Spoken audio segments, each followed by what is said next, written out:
Hello everyone, আমার ছাদ বাগানের নতুন একটা ভিডিওতে আবারও স্বাগতম। আশা করি আপনারা সকলেই ভালো আছেন। চলুন আমার ছাদ বাগানের গাছগুলো আপনাদেরকে ঘুরে দেখাই। আমার ছোট্ট একটা বাগান, তবে এই বাগানের প্রত্যেকটা গাছ আমার খুব শখের। খুব যত্ন করে এই গাছগুলো লাগিয়েছি, আর এই গাছগুলো এখন আমাকে প্রচুর ফুল এবং ফল উপহার দিয়ে যাচ্ছে।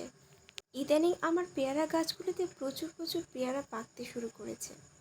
যখনই গাছটার পাশ দিয়ে যাব তখনই দু একটা পাকা পেয়ারা চোখে পড়ে যাবে।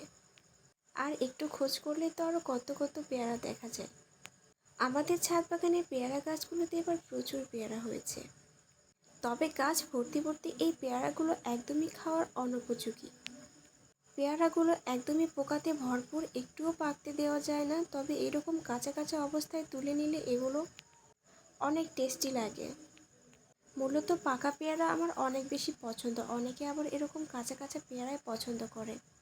গাছটাতে এবার প্রচুর পেয়ারা হয়েছে। আমার শখের ছাদ বাগানের পেয়ারা গাছে এত সুন্দর সুন্দর পেয়ারা খাওয়ার সকলের দাওয়াত রইল।